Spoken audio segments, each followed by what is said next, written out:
அனைவருக்கும் வணக்கம். இந்த எபிசோடோட ஆரம்பத்துல நம்ம ஹீரோ அண்ட் ஹீரோயினி 2 பேருமே பாத்தீங்கன்னா ஒரு சிசிடிவி கேமராவை பார்த்துக்கிட்டு இருக்காங்க. ஆக்சுவலி நீங்களே பார்த்துருப்பீங்க. நம்ம ஹீரோவும் ஹீரோயினியும் அந்த பணம் எங்க கை மாறி இருக்கு என்ன விஷயம் கண்டுபிடிக்கிறதுக்காக ஒரு இடத்துக்கு வந்திருப்பாங்க. அங்க உள்ள சிசிடிவி கேமராவை பார்த்துட்டு இருக்கும்போது நம்ம ஹீரோயினி ஒரு ட்ரக்கை பாக்குறாங்க. ஒரு நிமிஷம் நிறுத்தி அப்படின்னு சொல்லிட்டு, இந்த ட்ரக் எனக்கு ஞாபகம் இருக்கு, இதை நான் பார்த்திருக்கேன் அப்படின்னு எங்க அப்படின்றாங்க. அப்பதான் காட்டுறாங்க இவங்க ஒரு நாள் வீட்டை விட்டு வெளியே கிளம்பும் போது அந்த ட்ரக்கு வீட்டுக்கு வெளியே நின்றுக்கும். சோ இவங்களை பொறுத்த வரைக்கும் என்ன அப்படின்னா, இப்போ ஒரு விஷயம் 2 பேர் பார்த்துட்டு அப்படியே வர்றாங்க. இந்த மாதிரி இந்த ட்ரக்கை நாங்க பார்த்தேன் அப்படின்னு பேசிட்டு வரும்போது, எனக்கு என்னமோ பணம் வீட்டுல தான் இருக்குன்னு தோணுது, ஆனா எங்க இருக்குன்னு தெரியல அப்படின்னு சொல்லி பேசிக்கிறாங்க. சோ இதுக்கப்புறம் தான் நம்ம ஹீரோயினி ஹீரோவும் மலையில நனைஞ்சிட்டு போனப்ப நம்ம ஹீரோ இருமா போய் கார் எடுத்து வந்துடுறேன்னு போயிருப்பாரு. அதுக்கப்புறம் தான் கரெக்டா நம்மளுடைய யோன் வந்திருப்பான். சோ நம்ம ஹீரோயினி வெயிட் பண்ணிட்டு இருக்கும்போது நம்ம யோன் வர்றான். நம்ம ஹீரோயினிக்கு அந்த நேரத்துல என்னன்னா, அவங்களுக்கு திரும்ப அந்த இல்யூஷன் ப்ராப்ளம் வருது. அதனால நம்மளுடைய யோன் பாக்குறதுக்கு அப்படியே நம்ம ஹீரோ மாதிரி தெரியும். இவங்களை சரி வந்துட்டியா பேக் யானோ, ஓகேவா போவோம் அப்படின்னு சொல்லிட்டு, எனக்கு பசிக்குது சாப்பிட்டு போவோமா அப்படின்னு,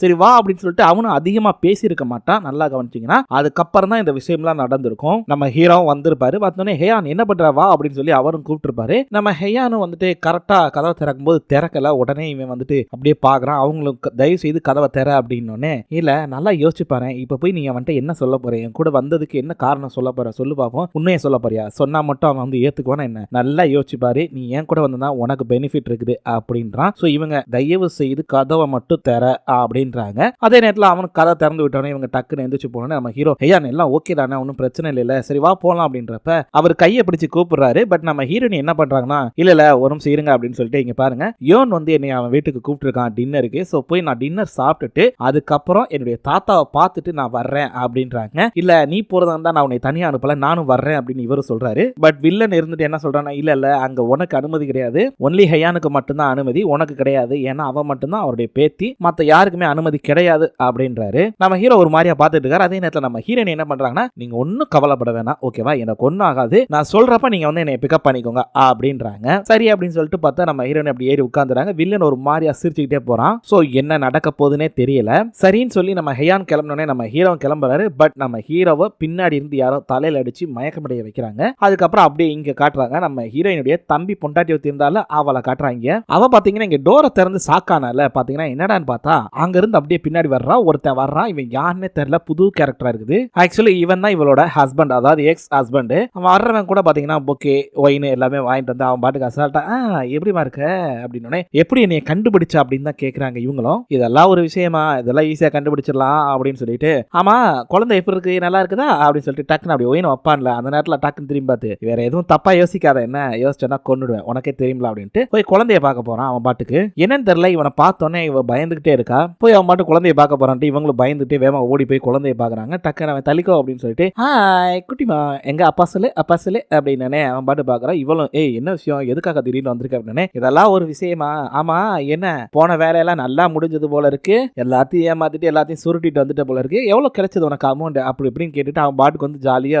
தூங்குறான். அதே நேரத்தில் அந்த குழந்தை அழுகும் போது ஏய் முதல்ல அதை தூக்கிட்டு போ, எப்ப பார்த்தாலும் கத்திக்கிட்டே இருக்க, போ பாத்ரூம் பக்கம் கொண்டு போ அப்படின்னு சொல்லி சத்தம் போடுறான். சோ இவன் தாங்க இவளுடைய எக்ஸ் ஹஸ்பண்ட். எப்படியே இவளை கண்டுபிடிச்சு ரிவெஞ்ச் எடுக்கணுங்கிறக்காகவே வந்திருக்கான். அதே நேரத்தில் இங்க நம்ம ஹீரோட அப்பா ஹீரோக்கு ட்ரை பண்ணிக்கிட்டே இருக்காரு. என்ன போன் எடுக்க மாட்டேங்கிறான் அப்படின்னு சொல்லிட்டு அவங்க அம்மாட்டையும் என்னாச்சு, ஹெயானும் பேக்யானும் போனாங்க, ஒருவேளை சியோல தங்குறாங்களா இன்னைக்கு நைட் அப்படின்னு சொல்லிட்டு அவர் கேட்டுக்கிட்டு இருக்காரு. இல்லங்க நைட் நேரம்ல ஒருவேளை தங்கினாலும் தங்கலாம், ஏன்னா நைட் டிரைவிங் வேணா நான் சொல்லி தான் அனுப்பிச்சேன் அப்படின்னு. ஆமா உனக்கு வேற வேலை இல்லை, எதையாவது ஒன்று சொல்லிட்டே இரு அப்படின்னு சொல்லிட்டு அவர் ஒரு பக்கம் திரும்ப ட்ரை பண்ணிட்டு இருக்காரு. அங்க பார்த்தா போன் அடிக்குது, யார் எடுக்க காணோம். அப்பதான் காட்டுறாங்க நம்ம ஹீரோ அப்படியே மயக்கத்துல இருந்து மெதுவா எந்திரிக்கிறது. பார்த்தா அவருடைய கார்லயே பாத்தீங்கன்னா கட்டி போட்டு வச்சிருக்காங்க. யாரான்னு பார்த்தா அந்த ரியல் எஸ்டேட் காரன் வந்திருக்கான். அவன் அப்படியே பார்த்து ஏய் ஓகே ஓகே ஓகே ஒன்னும் பயப்படாத சரியா, இந்த ஊசியை போட்டா எல்லாம் சரியா போயிடும், நீ மேல போய் சேர்ந்துருவ, எனக்கு இருக்கிற பிரச்சனை எல்லாம் முடிஞ்சிடும் அப்படின்ட்டு அவன் ஊசியை போட போறான். அப்படியே கட் பண்ணிங்க நம்ம வில்லனை காட்டுறாங்க. வில்லன் நம்ம ஹையான கூட்டாரோம். நம்ம ஹையானு கேக்குறாங்க, ஆமா எதுக்கு டேரக்டா இங்க கூட்டு வந்த, நீ என்ன சொன்ன, தாத்தாவை பார்க்க வைக்கிறேன் தானே சொன்னேன், முதல்ல நான் போய் தாத்தாவை பார்க்கணும் அப்படின்றாங்க.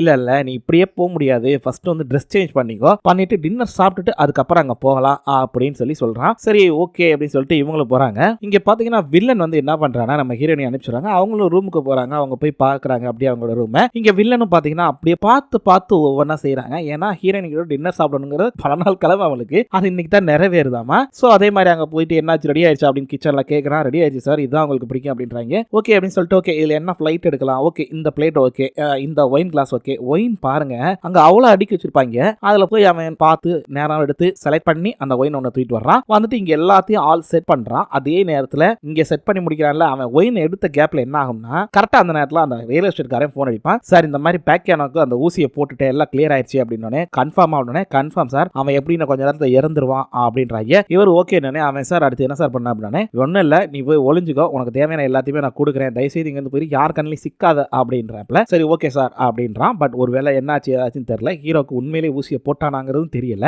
இவன் அழகா போன் எல்லாம் பேசி முடிச்சுட்டு ஜம்மு நீங்க வந்து எல்லாத்தையும் ரெடி பண்ணிக்கிட்டு இருக்கான் நம்ம ஹீரோனி கூட டின்னர் சாப்பிடுறதுக்கு. சோ இப்போ வந்து செட்யூஸ் பண்ணுவாங்கல்ல, ஒருத்தன் வந்து பொய் சொல்லணும் அப்படின்னா ஓவரா பொய் சொல்லுவான்னு சொல்லுவாங்க. அது மாதிரி இங்க வில்லன் பொய்க்கு மேல போய் அடிக்கிட்டே இருக்கா. எதுக்கு அப்படின்னா நம்ம ஹீரோனியை அடையணுங்கிறதுக்காக. இவன் என்ன பண்றான்னா நம்ம ஹீரோனிக்கு வந்தோடனே டின்னர்லாம் வந்து கொடுக்குறான். ஆனா அவங்க வந்து இல்ல நான் முதல்ல தாத்தாவை பார்க்கணும், முதல்ல அதுக்கு ஏற்பாடு பண்ண அப்படின்னு ஹியான் ஒரு நிமிஷம் இரு, கொஞ்ச நேரம் பேசலாமே அதுக்கப்புறம் போலாம், அது மட்டும் இல்லாம உன்ட்ட நிறைய விஷயம் பேச வேண்டியிருக்கு, கொஞ்சம் பேசிட்டு போலாம் அப்படின்னு. என்ன பேச போற அப்படின்னா, இல்ல நீ வந்து என்னை தப்பாவே புரிஞ்சுக்கிட்டு இருக்க அப்படின்னு. என்ன தப்பா புரிஞ்சுக்கிட்டு இருக்கேன், ஆக்சுவலி உனக்கு இது ஞாபகம் இருக்கா அப்படின்னு சொல்லிட்டு அவன் சின்ன வயசுல ஒரு செயின் கீழே விழுந்திருக்கும் நம்ம ஹீரோயின் இருந்து, அதை எடுத்து காட்டுறான். அந்த செயினை காட்டினோடனே நம்ம ஹீரோனிக்கு அடையாளம் தெரியல, என்ன செயின் இது அப்படின்னு. இல்ல இது நீ சின்ன வயசுல தொலைச்சிட்ட ஞாபகம் இருக்கா அப்படின்னு சொல்லிட்டு அந்த இன்ஸ்டன்ட்டை கரெக்டா எடுத்து சொல்றான். இந்த மாதிரி ஒரு நாய் உன்னை கடிக்க வந்தப்போ ஒரு பையன் காப்பாத்தின ஞாபகம் இருக்கா அப்படின்னு. ஆமா ஞாபகம் இருக்கா அப்படின்னாங்க. அந்த பையனே நான் தான் அப்படின்றப்பல ஓ அப்படியா அப்படின்னு சொல்லிட்டு சரி அதுக்கு என்ன இப்ப அப்படின்னு. அதுக்கப்புறமும் நான் உன்னை மீட் பண்ணேன், உனக்கு தான் ஞாபகம் இல்லை அப்படின்றா. என்ன சொல்ல வர்ற புரியல அப்படின்னு. இல்ல அதுக்கப்புறம் நீ தண்ணில, அதாவது கடல் தண்ணில உள்ள போனப்போ ஒரு பையன் உன்னை காப்பாத்தின ஞாபகம் இருக்கா அப்படின்னு. ஆமா ஒரு பையன் காப்பாத்தின ஞாபகம் இருக்கா, ஆனா அது யாருன்னு எனக்கு தெரியல அப்படின்னு. அதுவும் நான் தான். ஏன் அப்படின்னா அன்னைக்கு நான் எங்க அம்மாவை மீட் பண்றதுக்காக வந்திருந்தேன், அந்த நேரத்துல தான் நீ கடல்ல விழுந்ததை பார்த்தேன், சோ அப்பதான் நான் உள்ள குதிச்சு உன்னை காப்பாத்தினேன் அப்படின்னு சொல்றான். ஆனா இதுல ஒரு பெரிய ட்விஸ்ட், இதே நேரத்துல நம்ம ஹீரோவோடைய அம்மா வந்துட்டு நம்ம ஹீரோவோட சைல்ட்ஹுட் போட்டோஸ் எல்லாம் பார்த்துட்டு இருப்பாங்க. அப்ப ஹீரோயினுடைய அம்மா வருவாங்க, வந்துட்டு என்ன பண்றீங்க அப்படின்னா, இல்ல தூக்கமே வரல, அதான் சும்மா பசங்களோட சைல்ட்ஹுட் போட்டோஸ் எல்லாம் பார்த்துக்கிட்டு இருக்கேன் அப்படின்றாங்க. ஓ அப்படியா, அப்ப நானும் வந்து ஜாயின் பண்ணிக்கலாமா, வாங்க வாங்க உட்காருங்க அப்படின்னு சொல்லிட்டு ரெண்டு பேர் உட்கார்ந்து பார்த்துக்கிட்டு இருக்காங்க. அப்ப வந்து பாக்குறாங்க, பார்த்துட்டு இருக்கும்போது நம்ம ஹீரோயினுடைய அம்மா சொல்றாங்க, பரவாயில்ல பேக்கியோட வந்து சின்ன வயசுல இருந்தே ஆள் ஸ்மார்ட்டா தான் இருந்திருக்கான், அழகாவும் இருக்கான் அப்படின்னு சொல்லிட்டு இருக்காங்க. அதே நேரத்துல இவங்களும் ஆமாமா சொல்ல போனா எங்க குடும்பத்திலே ரொம்ப அழகா இருக்கிறது ஒருத்தன் தான் அப்படின்னு சொல்லி இவங்களும் சொல்லிட்டு இருக்காங்க. இப்படி ரெண்டு பேசிட்டே வந்து போட்டோஸ் எல்லாம் பார்த்துட்டு இருக்கும்போது சொல்ல போனா என் பையன் வந்துட்டு நல்ல ஒரு பாக்ஸர், அது போக வந்து நல்லா ஸ்விம் பண்ணுவான் அப்படின்றாங்க. ஓ அப்படியா அப்படின்னு பார்த்துட்டு இருக்கும்போது ஒரு பீச்ல அந்த நம்ம பேக்கியானோ சின்ன வயசா இருக்கிறப்ப குரூப் போட்டோ எடுத்துருப்பாரு. நல்லா நோட் பண்ணுங்க, ரெட் கலர் டிஷர்ட் ஓகேவா போட்டு போட்டோ எடுத்துருப்பாரு. அதை பார்க்கும்போது அப்படியே பாக்குறாங்க, என்னங்க என்னாச்சுங்க அப்படின்னு. இல்ல இந்த போட்டோல இருக்கிற பீச் வந்து எனக்கு ரொம்ப ரொம்ப பரிச்சயமான பீச்சா இருக்கு அப்படின்னு சொல்லும்போது, ஆமா இந்த பீச்ல வந்து என் பையன் ஒரு பொண்ணை கூட காப்பாத்தினா அப்படின்றாங்க. சோ இதை கேட்டனே அவங்களும் வந்து ஹீரோனுடைய அம்மா ஒரு மாதிரி அந்த போட்டோவே பாக்குறாங்க.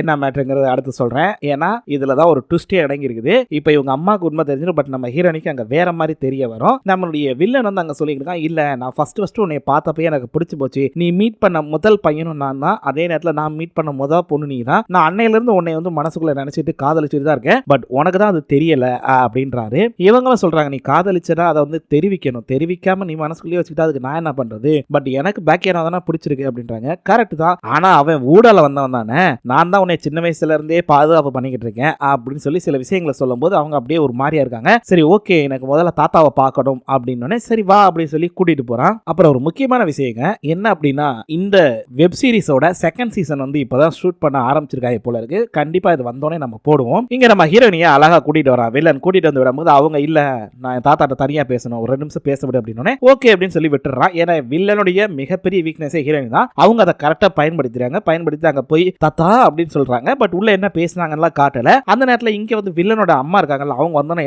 அறிவு இருக்குதா இல்லையா, ஏன்டா அவளை விட்டு ஒருவேளை ஞாபகம் வந்துச்சுன்னா மொத்தமும் போயிருண்டா அப்படி இப்படின்றப்ப, இப்ப ஏன் கத்துற, அவருக்கு ஒன்னும் ஞாபகம் வராது, ஏன் இப்படி பண்ற அப்படின்றப்ப, இல்ல நான் போறேன் உன்னை மாதிரி முட்டாள பார்த்ததே இல்லை அப்படின்னு சொல்லிட்டு அவங்க கிளம்பும்போது கரெக்டா நம்ம ஹீரோயினி வெளியே வர்றாங்க. வெளியே வந்துட்டு அவன் சொல்றது உண்மைதான், அவருக்கு எதுவுமே ஞாபகமே வரல, என்னவே யாரும் தெரியல அவருக்கு அப்படின்றா. தெரியும் எனக்கு, சரி என்னமோ நீ கொஞ்ச நாள் தான் உயிரோட இருக்க போறேன்னு கேள்விப்பட்டேன் அப்படியே அப்படின்னு. ஆமா உண்மைதான், நான் கொஞ்ச நாள் தான் உயிரோட இருக்க போறேன் அப்படின்னு உடனே வில்லி ஒரு வருத்தத்தை தெரிவிக்கிறா. இவளை கம்மியான வயசுல சாகிறது கொஞ்சம் வருத்தத்துக்குரிய விஷயம் தான் அப்படின்னு சொல்லும்போது, அதெல்லாம் இருக்கட்டும், என் தாத்தா வந்து உயிரோட பாத்துக்கோங்க, ஒருவேளை அவர் செத்துட்டாருன்னா உங்ககிட்ட இப்ப இருக்கிற எதுவுமே இருக்காது அப்படின்றப்ப, அதெல்லாம் அவ்வளவு ஈஸியா அவரை சாக விட மாட்டேன், அதே நேரத்துல என்னுடைய மொத்த உழைப்பு இதுலதான் இருக்கு, உங்களை சும்மா விட மாட்டேன் அப்படின்றப்ப அவங்க அப்படியே பாக்குறாங்க, என்னமோ பண்ணிட்டு போங்க, ஆனா கடைசி வரைக்கும் தாத்தாவை உயிரோட நல்லபடியா வச்சுக்கோங்க அப்படின்ட்டு கிளம்புறாங்க. நம்ம வில்லனும் வந்து பின்னாடி போகும்போது டக்குனு இவங்க பிடிச்சி எங்கடா போற, அவ உன்னை ரிஜெக்ட் பண்ணிக்கிட்டே இருக்கா, நீ திரும்ப திரும்ப ஏன்டா அவட்ட போயிட்டே இருக்க அப்படின்னு சொல்லி சத்தம் போடுறாங்க. அதே நேரத்துல இவனு போமா அப்படின்னு சொல்லி கையை தட்டிட்டு அங்க ஓடி போய் பார்க்கறான். பார்த்தா நம்ம ஹீரோனி ஆளையே காணோம். அங்க நம்ம ஹீரோனி எங்கடான்னு பார்த்தா அவங்க அங்க இருக்கிற இடத்துல சுத்திக்கிட்டு இருக்காங்க. எப்படா வெளியே போறது, ஃப்ரெண்ட் கேட்டை காணமே அப்படின்னு அவங்களுக்கு ஒரே குழப்பமா இருக்குது. இந்த நேரத்துல தாங்க நம்ம ஹீரோனி ஒரு இடத்துல பாக்குறாங்க, நம்ம ஹீரோ வந்து இறங்கி வர்றாப்ல. பட் அவங்க அவங்களுக்கு திடீர்னு பாக்குறதுக்கு யோன் மாதிரியே தெரியும். அவங்க அப்படியே பேக் அடிப்பாங்க. இப்ப வர்றது யோனா இல்ல பேக்கியானாமான்னு தெரியல அப்படின்னு ஒரே குழப்பத்துல இருக்கும்போது கரெக்டா அந்த இடத்துல நம்ம ஹீரோ வர்றாப்ல. வந்த உடனே பக்கத்துல வந்து என்னமா என்னாச்சு, நீ ஓகே தானே அப்படின்னு அவங்க அப்படியே பாக்குறாங்க. நீ பேக்கியானா தானா அப்படின்னு என்னது இது கேள்வி, நான் தாமா அப்படின்றப்பல சரி ஓகே அப்படின்னு சொல்லிட்டு ஆமா என்னது இது நெத்தில ஏதோ அடிபட்டு இருக்கு, திரும்ப யாராவது நீ அடிச்சாங்களா அப்படின்றப்ப இப்பதான் நம்ம ஹீரோயினி அதை கன்ஃபார்மே பண்றாங்க இது பேக்கியானா தான் அப்படின்னு. நம்ம ஹீரோவும் சொல்லி பாரு இது எத்தனை தடவை தான் கேட்பேன், நான் தான் உன்கிட்ட அப்பவே சொன்னேன்ல அடிக்கிறதா இருந்தா நான் தான் அடிப்பேன், என்ன யாரும் அடிக்க முடியாதுன்னு சொல்லியிருக்கேன்ல அப்படின்றாங்க. சோ அவங்களுக்கு தெரிஞ்சிருது. அப்படியே நம்ம ஹீரோ அவங்க கன்னத்துல வந்து கையை வச்சிருக்கும்போது டக்குன்னு அந்த கையை பிடிச்சிக்கிட்டு எங்க நீ வரமாட்டியோ நினைச்சு பயந்துட்டேன் அப்படின்றப்ப அதை எப்படி வராம இருப்பேன் அப்படின்னு சொல்லிட்டு அப்படியே நம்ம ஹீரோயினை கூட்டு போறாப்ல. இங்க நடக்கிற இந்த எல்லா விஷயத்தையுமே சிசிடிவி கேமரால நம்ம வில்லன் பாத்துக்கிட்டு இருக்கான். அந்த நேரத்துல டக்குன்னு எல்லாரும் வெளியே போகிற அப்படின்ட்டு போன் எடுத்து அங்க இவனுக்கு அடிக்கிறான். ரியல் எஸ்டேட் காரனுக்கு போன் அடிச்சு டேய் என்னடா நடந்துச்சு, ஏன்டா அவனை கொல்லாம விட்டு வச்சிருக்க அப்படின்றப்ப அதுவா ஒண்ணு இல்ல ஒரு உண்மை தெரிஞ்சிருச்சு அதனாலதான் விட்டுட்டேன் அப்படின்றாங்க. சோ இப்பதான் காட்டுறாங்க நம்ம ஹீரோ எப்படி தப்பிச்சு வந்தாருன்னு காட்டுறாங்க. நம்ம ஹீரோ அங்க கொல்ல போகும்போது ஒரு நிமிஷம் ஒரு 5 நிமிஷம் கூட வெயிட் பண்றா அப்படின்னு என்ன அப்படின்னு டேய் உன்னை வந்து என்னை கொல்ல சொன்னான்ல அவனுக்கு போன் போட்டு என்னை கொண்டுட்டேன்னு மட்டும் சொல்றா, அடுத்து என்ன நடக்குது பாப்பா, அவன் உங்களுடைய ப்ராமிஸ் எல்லாம் காப்பாற்ற மாட்டான்டா பாடுறா அப்படின்றப்ப என்னடா சொல்ற அப்படின்றப்ப இல்ல நீ என்னை கொல்லப்படா டேய் போய் ட்ரை தான் பண்ணி பாருடா அப்படின்றப்ப சரி இரு அப்படின்னு சொல்லிட்டு இவனு போய் நம்ம யோனுக்கு ட்ரை பண்ணிருப்பான். சோ அதுக்கப்புறம் தான் நடந்திருக்கும். கட் பண்ணவும் திரும்ப போன் பண்ணா சுவிட்ச் ஆஃப் வந்து நிக்கும் போது டேய் அறிவு கொழுந்தே இப்ப வரைக்கும் நீ வெறும் ரியல் எஸ்டேட் ஸ்கேமர் மட்டும்தான், ஆனா என்னை கொன்னுட்ட அப்படின்னா நீ ஒரு கொலகாரன், அவனை சிக்கன அப்படின்னா வச்சு செஞ்சிருவாங்க, நல்லா யோசிச்சுக்கோ. இப்ப வரைக்கும் ஸ்கேமருக்கு இருக்கிற தண்டனை வேற, அதே கொலகாரனுக்கு இருக்கிற தண்டனை வேற. இப்பயும் உன்னை கெட்டு போல உன்னை நானே காப்பாத்துறேன், தயவு செய்து இந்த இதை விட்டுற, அப்படியே உனக்கு இருக்கிற பிரச்சனையில இருந்து உன்னை காப்பாத்தி நான் சேஃப்கார்ட் பண்றேன் அப்படின்னு நம்ம ஹீரோவும் சொல்றாரு. அவனு பாக்குறான் இதுவும் சரிதான் அப்படின்னு சொல்லிட்டு நம்ம ஹீரோவை ரிலீஸ் பண்ணி விட்டுறான். சரி இங்க நம்ம ஹீரோவை ஹீரோயினி கிளம்புனாங்களே அவங்க எங்கன்னு பார்த்தா நம்ம ஹீரோ ஒரு வீட்டுக்கு கூட்டுறாரு, அதாவது இவர் இருந்த வீட்டுக்கு. சோ அவர் கூட்டு வந்தோடனே இல்ல இந்த வீட்டுல தான் நான் இருக்கேன் அப்படின்னு சொன்னோடனே சரி வாங்க அப்படின்னு சொல்லிட்டு அவரு பாஸ்வேர்ட் போட்டு உள்ள கூட்டு போறாரு. போன உடனே பாத்தீங்கன்னா எப்பயும் போல ரூம் நல்லா கிளீனா இருக்கு. நம்ம ஹீரோ அப்படியே பார்த்து குடுன்னு ஓடி போய் எல்லாத்தையும் கிளீன் பண்றாப்ல. நம்ம ஹீரோயின் அப்படியே பாக்குறாங்க. பார்த்து சோ டிவோர்ஸ்க்கு அப்புறம் நீங்க இங்க தான் இருக்கலாம்னு முடிவு பண்ணிருந்தீங்க. ஆமா ஆமா அப்படின்றாரு. உங்களுக்கு இந்த வீடு கொஞ்சம் அன்கம்ஃபர்டபுளா இல்லையா அப்படின்றப்ப இல்லையே எனக்கு நல்ல கம்ஃபர்டபுளா தான் இருக்கு அப்படின்றாரு. ஏன் அப்படின்னா நம்ம ஹீரோவை பொறுத்த வரைக்கும் எனக்கு அப்படி இருக்கணும் இப்படி இருக்கணும் பெருசால ஆசைப்பட்டிருக்க பாரு, எதையுமே எதிர்பார்க்காம சந்தோஷமா இருக்கும்னு நினைக்கக்கூடிய ஒரு கேரக்டர், அப்படியே என்னை மாதிரி. இப்பதாங்க எல்லா பொண்டாட்டி புருஷனுக்கிட்டையும் பொண்டாட்டி கேப்பா பாருங்க ஒரு குதர்க்கமான கேள்வி, அந்த மாதிரி கேள்வியை இப்ப நம்ம ஹீரோட்ட நம்ம ஹீரோயினி கேக்குறாங்க. நம்ம ஹீரோயினி அப்படியே வந்து சோஃபால உட்காந்தனே ஆமா எதுக்கு சோஃபால தூங்கிருக்கீங்க அப்படின்னு இல்ல இல்ல நான் சோஃபால மட்டும் இல்லம்மா எங்கனாலும் சரிதான், அப்படி தலைய சாச்சோன்னே எங்க சுகமா கரெக்டா தூக்கம் வருதோ அங்க அழகா நான் பாட்டுக்கு நிம்மதியா தூங்கிடுவேன், அவன் பாட்டுக்கு லைட் ஆஃப் பண்ணிட்டு அப்படின்றாரு. அப்படியே நம்ம ஹீரோயினி பாக்குறாங்க. பார்த்து ஓ அப்போ டிவோர்ஸ் பண்ணிட்டு சந்தோஷமா தான் இருந்திருக்கீங்க, நல்ல நிம்மதியா தூங்கிருக்கீங்க, என்னை பத்தி கவலைப்படவே இல்ல அப்படி இப்படி கேள்வி கேட்டோன்னே நம்ம ஹீரோ அப்படியே பாக்குறாரு. ஆஹா சுத்தி முத்தி எங்க வரக்கூடாதோ அங்க வந்துட்டாலையா வந்துட்டாலே அப்படின்னு அவர் அப்படியே அப்படின்றாரு. கரெக்டா அவங்களும் ஆமா இல்ல மறந்துட்டேன் உங்களுடைய ட்ரீமே வந்து டிவோர்ஸ் பண்றதானே, அது முடிச்சனால நிம்மதியா தூங்கி இருக்கீங்கல்ல. நம்ம ஹீரோக்கு என்ன சொல்றதே தெரியல, ஆத்தாடி ஆத்தா திரும்பவும் முதல்ல இருந்தா அப்படின்ட்டு அப்படியெல்லாம் எதுவும் இல்லமா அப்படின்னு சமாளிக்கிறாப்ல. உனக்கு அன்கம்ஃபர்டபுளா தான் சொல்லு நம்ம வேணா எங்கேயா போலாம் அப்படின்னு. இல்ல எனக்கு கம்ஃபர்டபுளா தான் இருக்கு அப்படின்னு அவங்க அப்படியே சமாதானம் ஆயிடுறாங்க. உடனே நம்ம ஹீரோ இல்லம்மா நீ நினைக்கிற மாதிரி எதுவும் கிடையாது, நான் வந்து இங்க வந்ததுக்கு காரணமே பார்த்தனா எனக்கு வந்து நார்மலாவே சாதாரணமா இருக்க தான் பிடிக்கும், எல்லா பக்கமும் சுத்தி க்ளோஸ்ல இருக்கு, உங்க வீடு மாதிரி எல்லாத்தையும் வாட்ச் பண்ணிட்டு இருக்க மாட்டாங்க, இங்க கொஞ்சம் நான் ஃப்ரீயா இருப்பேன், அதே நேரத்துல என்னதான் நான் வந்து இங்க ஃப்ரீயா என் இஷ்டத்துக்கு இருந்தாலுமே நான் தனியா தான் இருப்பேன், அது எனக்கு ஒரு குறைதான் அப்படின்றாரு. அப்படியே ஒரு கம்முன்னு இருக்கவும் அப்போ நீங்க தனியா இருந்ததுனால உங்களுக்கு அன்கம்ஃபர்டபுளா தான் ஃபீல் ஆயிருக்கு அப்படின்னு. ஆமா எனக்கு ஒன்றும் இங்க கம்ஃபர்டபுளா இல்ல அன்கம்ஃபர்டபுளா தான் இருந்தேன், அது மட்டும் இல்ல என்னுடைய மிகப்பெரிய கனவுன்னு பார்த்தேன்னா நான் மேரேஜுக்கு அப்புறம் இந்த மாதிரி ஒரு சின்ன அபார்ட்மெண்ட் எடுத்து அதுல நானும் நீயும் இருக்கணும், அதுக்கப்புறம் நம்ம ரெண்டு பேருக்குள்ள சில சில சண்டைகள் அப்புறம் கொஞ்சல்கள் முத்தங்கள் அது போக வந்து ரெண்டு பேரும் ஒன்னா இங்க சந்தோஷமா இருக்கணும்னு ஆசைப்பட்டேன், நீ நினைக்கிற மாதிரி எதுவுமே கிடையாதுமா அப்படின்னு சமாளிக்கிற. நம்ம ஹீரோயினுடைய ஒரு மாதிரியா பாக்குறாங்க. அப்படியே டக்குன்னு உட்கார்ந்துட்டு ஆக்சுவலி உனக்கு ஒரு விஷயம் தெரியுமா, நான் என்னதான் தனிமையா இருந்தாலும் அந்த நேரத்துல போற உன்னைய தான் இது வரைக்கும் தேடி இருக்கிறேன் தவிர உன்னை தேடாம இருந்த ஒரு நாள் கூட கிடையாது, யாரு என்ன வேணாலும் சொல்லட்டு என்ன வேணாலும் நடக்கட்டும் என் லைஃப்ல, ஆனா என் மனசு தேடுற ஒரே ஆளு நீ தான் அப்படின்றாரு. ஆனா ஒரு விஷயம் மட்டும் சொல்றேங்க, அதாவது உண்மையிலே லவ் பண்றவங்களுக்கு எந்த ஒரு லக்ஸரி எதுவும் தேவைப்படாதுன்ற மாதிரி இங்க ஹீரோயினி அதே நேரத்துல ஒரு மாதிரியா பார்த்துட்டு டக்குன்னு எனக்கு பசிக்குது அப்படின்னு ஓகே ஓகே நான் வந்து உனக்கு சாப்பாடு ரெடி பண்றேன் கொஞ்சம் வெயிட் பண்ண அப்படின்னு நம்ம ஹீரோ வந்து நம்ம ஹீரோனிக்காக சமைக்க ரெடி பண்றாரு. அதே நேரத்துல இங்க வில்லன் பாத்தீங்கன்னா குடுன்னு வர்றான். வந்து அவன் அவ்வளவு பெரிய இது செஞ்சு வச்சிருந்தான்ல, டிசைனா டெக்கரேட் எல்லாம் பண்ணி சாப்பாடு எல்லாம் பெரிய லெவல்ல செஞ்சு வச்சிருந்தான், அதெல்லாம் பார்த்துட்டு கடுப்பா எல்லாத்தையும் தூக்கி போட்டு உடைக்கிறான். நான் அவளுக்காக இவ்வளவு பெரிய விஷயத்த பண்ணி வச்சிருக்கேன், ஆனா அவ இது எதையுமே வேணான்னு சொல்லிட்டு போயிட்டாலே அப்படின்னு. உண்மை என்ன அப்படின்னா உண்மையா லவ் பண்றவங்களுக்கு பெரிய லக்ஸரி லைஃப் எல்லாம் பெருசா எதிர்பார்க்க மாட்டாங்க, அவங்களுக்கு தேவையானது எல்லாமே அவங்களுக்கு இவங்க கூட இருக்கணும், டைம் ஸ்பெண்ட் பண்ணணும், எவ்வளவு கஷ்டம் இருந்தாலும் ஒரு 4 வார்த்தை ஆறுதலா பேசி 2 பேரும் ஒண்ணா இருக்கணும். இதை மட்டும் தான் உண்மையிலே லவ் பண்ற பெண்கள் விரும்புவாங்க. பணத்தை காதலிக்கிறவங்க இருக்காங்க, அவங்க பணத்தை காதலிக்கட்டும். ஆனா நம்ம ஹீரோயினியை பொறுத்த வரைக்கும் நம்ம ஹீரோவை தான் லவ் பண்றாங்க. அவங்களுக்கு நம்ம ஹீரோ கூட இருக்கணும், அவ்வளவுதான். அவங்களுக்கு பணத்தை பத்தி எல்லாம் கவலை இல்ல, ஹீரோ கூட சந்தோஷமா டைம் ஸ்பெண்ட் பண்ணணும் அப்படின்றாங்க. அதைத்தான் இவங்க அங்க பண்ணிக்கிட்டு இருக்காங்க. இதே நேரத்துல வில்லனுக்கு ஒரு பக்கம் காண்டு வேற. அதே நேரத்துல இங்க நம்ம ஹீரோ வந்து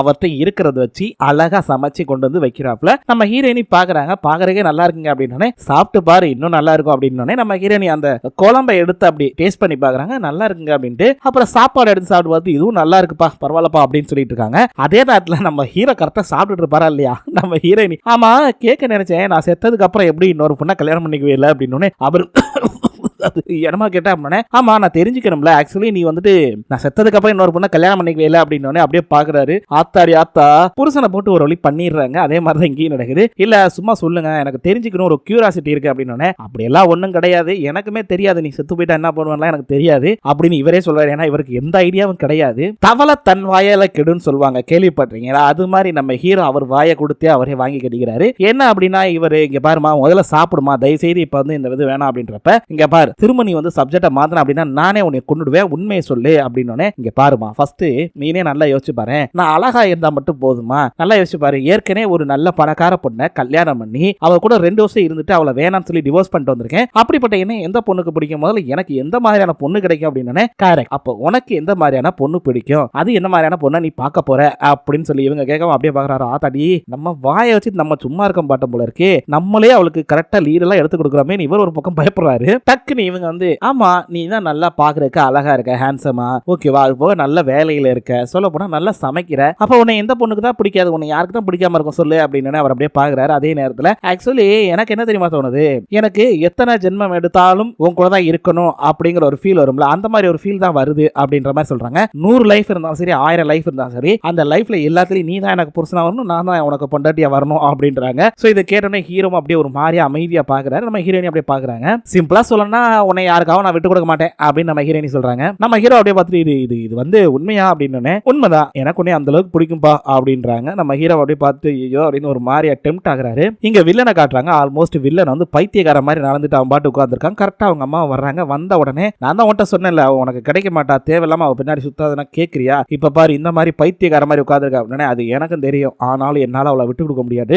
அவன்கிட்ட இருந்து நான் என்ன ஆனாலும் சரியா பிரிச்சே ஆவேன் அப்படின்னு வில்லன் ஒரு பக்கம் நிக்கிறான். உடனே இவங்க அம்மா வந்துட்டு, இங்க பாரு ஒரு பைத்தியக்காரத்தை பண்ணாத, யாருக்காக உன்னை நான் விட்டு கொடுக்க விரும்பல, சொல்ல போனா உன்னை வந்து தத்தெடுத்துட்டு பண்ணாங்கல்ல, அவங்க இறந்தாங்க, உனக்கு ஞாபகம் இருக்கா, ஏன் இறந்தாங்கன்னு என்னைக்காவது யோசிச்சிருக்கேன்? அதே நேரத்துல உன்னை வளர்த்த அந்த பிரின்சிபல் இருந்தானே அவன் இறந்தானே, அது ஏன் தெரியுமா? ஏன் அப்படின்னா, யாருமே உன்னை வந்து டிஸ்டர்ப் பண்ணா எனக்கு பிடிக்காது, அவங்கள நான் போட்டு தள்ளிடுவேன் அப்படின்றாங்க. இப்பயும் அப்படிதான், அந்த ஹெயான் உன்னை ரொம்ப டிஸ்டர்ப் பண்றா, யோசிக்காம என்னால செய்ய முடியும், இருந்தாலும் ஓனும் ஒருத்தனுக்காகத்தான் நான் அவளை விட்டு வச்சிருக்கேன் அப்படின்றாங்க. சோ இப்பதான் தெரியுது நம்ம வில்லனை தத்தெடுத்துட்டு போன அப்பா அம்மாவும் இவ தான் கொண்டிருக்கா. சொல்ல போனா வில்லனை ஆல்மோஸ்ட் எல்லாத்தையும் பார்த்து வளர்த்தது இவதான். இங்க ஹீரோவை காட்டினா ஹீரோக்கு வந்து ஹீரோயினி மருந்து போட்டுட்டு இருக்காங்க. அவங்களும் கேக்குறாங்க, ஆமா என்னாச்சு உண்மையை சொல்லுங்க அப்படின்றப்ப யார்ட்டையா சண்டை போட்டீங்களா?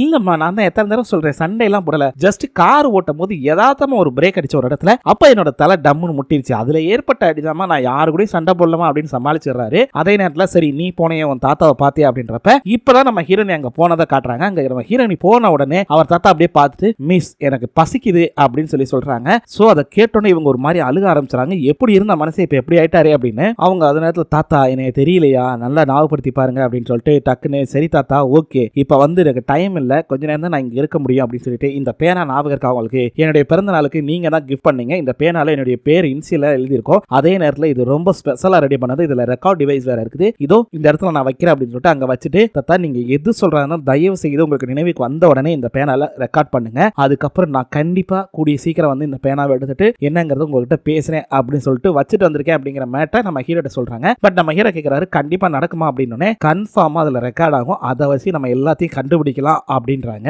இப்ப என்ன அப்படின்னா, அந்த பணம் இருக்கிற விஷயம் இவர் ஒருத்தர் தான் தெரியும் எங்க இருக்குன்னு, மத்த யாருக்குமே தெரியாது. இப்ப என்ன அப்படின்னா, வில்லி கரெக்டா வர்றாங்க. அவங்க வந்துட்டு போன உடனே இவங்க வந்து டக்குன்னு என்ன சொன்னா, அவன் பேத்திட்ட எல்லாத்தையும் சொல்லியா, எனக்கு தெரியும் அவளும் வந்து அந்த ஸ்லஸ் பண்றதா தேடிக்கிட்டு இருக்கா, அதுக்காக தான் ஒட்ட வந்திருக்கா, அவட்ட சொன்னியா அப்படின்னு சொல்லி இவங்க சத்தம் போட்டு இருக்காங்க. அதே நேரத்துல உனக்கு ஒரு விஷயம் தெரியுமா, உன் குடும்பமே இப்ப சீரழிஞ்சு போய் நடு ரோட்ல இருக்குது, வச்சுட்டு இப்ப நீ இந்த விஷயத்தை சொன்னா மட்டும்தான் எனக்கு நல்லது. நான் எவ்வளவு பிரச்சனை ஃபேஸ் பண்ணியிருக்கேன் தெரியுமா? சொல்லப்போனா உனக்கு ஒரு உண்மை தெரியுமா? உன்னுடைய செல்ல பேத்தி, உனக்கு ரொம்ப ரொம்ப நெருக்கமா செல்லமா இருக்கக்கூடிய உன்னுடைய பேத்தி, அவ இன்னும் கொஞ்ச நாள்ல சாக போறா. அவளுக்கு பிரெயின் டியூமர் இருக்குது. அதை சரி பண்ணனா கூட இந்த பணம் வெளியே வந்தாதான் முடியும். சோ ஆக மொத்தத்துல உன் பேத்தி செத்துருவா, நீ உயிரோட இருந்து உன் குடும்பத்துல ஒவ்வொருத்தரா சாவாங்க, அது எல்லாத்தையும் நீ பார்க்க போற அப்படின்னு சொல்லிட்டு போறாங்க. சோ வில்லி அடுத்து என்ன பண்ண போறாங்கிறதே தெரியல. நம்ம ஹீரோனிடைய தம்பியை காட்டுறாங்க. அவன் என்னமோ பெரிய இந்த பாக்ஸிங்ல பெரிய ஆள் மாதிரி ரன்னிங் ஓடிட்டு நான் தான் பெரிய பாக்ஸர், நம்மள மிஞ்ச எவனும் இல்ல அப்படி இப்படி மோட்டிவேஷன் பண்ணிட்டு அவன் பாட்டு பாக்ஸிங் ட்ரைனிங் எடுத்துட்டு இருக்கும்போது எல்லாம் தாங்க ஊதுரும். அதுக்கே தெரிச்சு ஓடிடுவான் பயந்துட்டு. அங்க அதே நேரத்தில் நம்ம ஹீரோட அண்ணன் வந்து பாக்ஸிங் கிளப்புக்கு வர்றப்ப இவன் உட்காந்து ட்ரைனிங் எடுத்துட்டு இருப்பான். டே என்னடா இது இவ்வளவு சீக்கிரமா வந்திருக்கு அப்படின்றப்ப இல்ல எனக்கு கொஞ்சம் சீக்கிரமா வரணும்னு தோடிச்சாதான் வந்துட்டேன் அப்படின்றப்ப பரவாயில்லடா நல்லா வந்து நீ எஃபர்ட் போடுற, கண்டிப்பா எல்லாமே சேஞ்ச் தெரியும் அப்படின்றப்பல ரெண்டு பேரும் உட்காந்து பேசும்போது ஆமா எங்க போயிட்டு வரீங்க அப்படின்னா ஒன்னும் இல்ல என் பையனை கொண்டு போய் டியூஷன்ல விட்டுட்டு வரேன் அப்படின்னா என்ன சொல்றீங்க உங்களுக்கு பையன் இருக்குதா? அப்ப உங்க கல்யாணம் ஆயிடுச்சா அப்படின்றப்ப ஆமா என் ஒய்ஃப் இருக்கா, எனக்கு பையன் இருக்கா அப்படின்றப்ப எங்க இருக்காங்க, எங்க தூரத்துல எதுவும் இருக்காங்களா அப்படின்றப்ப இல்ல இங்க எனக்குள்ளதான் இருக்காங்க. ஆக்சுவலி எங்க அம்மா வந்துட்டு கல்யாணம் அப்ப பார்த்தீங்கன்னா என் பொண்டாட்டிட்ட 2-3 கண்டிஷன் போட்டாங்க. என்ன தெரியுமா? ஃபர்ஸ்ட் கண்டிஷன், அவனை வந்து நான் உனக்கு கல்யாணம் பண்ணி வைக்கிறேன், ஆனா ஒரே ஒரு இது, அவனை எற்கார்ந்து கொண்டு ரிட்டர்ன் நான் எடுத்துக்கவே மாட்டேன் பாத்துக்கோ அப்படின்னு சொல்லிடுறாங்க. அதாவது உன்கிட்ட கொடுத்தா பொருள் கொடுத்ததான் ரிட்டர்ன் வாங்க மாட்டேன்ற மாதிரி தான் என்னை சொன்னாங்க அப்படின்றப்பல. ரெண்டாவது கண்டிஷன், நீ எனக்கு பர்த்டேனா அதுக்கு வந்து ஹாப்பி பர்த்டே அனுப்பணும், ஏதாவது ஒரு எமோஜி போட்டு எனக்கு ஒரு மெசேஜாவது அனுப்பணும் அப்படின்றாங்க. அவங்க ஓகே அப்படின்றாங்க. அதே நேரத்தில் கொடுத்த பொருளை ரிட்டர்ன் வாங்க மாட்டேன்ற மாதிரி என் பையனை கல்யாணம் பண்ணி கொடுத்தா நான் ரிட்டர்ன்ல எடுத்துக்க மாட்டேன், எதுனாலும் சரி நீ என்ற தைரியமா சொல்லலாம் அப்படின்றப்பல சோ அவங்க அதுக்கு ஓகே சொல்லிடுறாங்க. இதெல்லாம் கேட்கும்போது ஹீரோவோட தம்பி வந்துட்டு பரவாயில்ல உங்க அம்மா ஒரு வித்தியாசமான ஆளு தான் அப்படி இப்படின்ட்டு அதே நேரத்தில் ஒரு மாதிரியா இருக்கும். என்னடா அப்படின்னே ஒன்னும் இல்ல அப்படின்னு சொல்லிட்டு அவன் கிளம்பிடுறான். ஹீரோனுடைய தம்பி பொண்டாட்டி இருந்தால அவ வந்து அங்க இருக்கும்போது எக்ஸ் ஹஸ்பண்ட் கூட தானே இருக்கா. அவன் வந்து அங்க பணத்தை எல்லாம் பார்த்துட்டு என்ன இவ்வளவுதானா அப்படின்றப்ப ஆமா அவ்வளவுதான் அப்படின்றப்ப இல்லையே அங்க ரொம்ப வேல்யூபிளான ஆர்ட் எல்லாம் நிறைய இருந்துச்சு அப்படின்றப்ப இல்ல 4 தான் இருந்துச்சு, அந்த 4 எடுத்து வித்ததான் இந்த காசு அப்படின்றா. அப்படியா சரி அப்ப அந்த புத்த ஸ்டாச்சு என்னாச்சு இருந்தது அப்படின்னு ஒரு தங்கத்தால் ஆன புத்த சிலை ஒன்னு இருந்திருக்கும், எங்க அது அப்படின்னு இல்ல நான் அதெல்லாம் எடுக்கவே இல்ல, இது மட்டும் தான் எடுத்துட்டு வந்தேன் அப்படின்றப்ப இல்ல போய் சொல்ற நீ அப்படின்னு சொல்லிட்டு டக்குன்னு போய் கட்டுப்பான பிள்ளை தூக்கி எறிவானா இல்லையா, அங்க இருக்கிற ஒரு லைட் வந்து டப்புன்னு மேல விழுகும். இவ குழந்தைய பாதுகாப்பு பண்ணிட்டு இருப்பா. அதே நேரத்தில் அவனுக்கு தெரிஞ்சிச்சு ஓகே நீ வந்து குழந்தைய டார்ச்சர் பண்ணாதான் உண்மையை சொல்லு அப்படின்றப்ப இங்க பார் என் குழந்தைய கை வச்ச அப்படின்னா கண்டிப்பா நான் உன்னை கொன்னுடுவேன் அப்படின்றப்ப அப்ப கண்டிப்பா உன் குழந்தைய நான் கொன்னுடுறேன் அப்படின்றப்ப உண்மையை சொல்லு அப்படின்னு சரி இருக்கு அந்த புத்தா ஸ்டாச்சு இருக்கு, ஆனா அது வந்து ஒரு பிரைவேட் லாக்கர்ல இருக்கு, நாளைக்கு நான் உனக்கு அதை எடுத்து தர்றேன் அப்படின்றாங்க. அப்படியா வெரி குட், போய் எனக்கு ஒயின் எடுத்துட்டு வா அப்படின்னு இவங்க போய் ஒயின் எடுத்து இது பண்றாங்க. அதுல வந்து ஏதோ ஒரு பொடியை மாதிரி கலக்கி கொடுத்து இவனை வந்து தூங்க வச்சிடறாங்க நல்லா. அதுக்கப்புறம் இவன்ட்ட இருக்கக்கூடிய ஏதோ ஒரு பென்ட்ரைவை எடுத்துட்டு அவங்க அங்க இருந்து எஸ்கேப் ஆயிடுறாங்க. சோ இதோட இந்த எபிசோடையும் முடிச்சிடுறாங்க. அடுத்து என்னென்ன நடக்க போகுதுன்னு எனக்கும் தெரியல. வாங்க மக்களை மீண்டும் நாளை சந்திக்கலாம். நன்றி.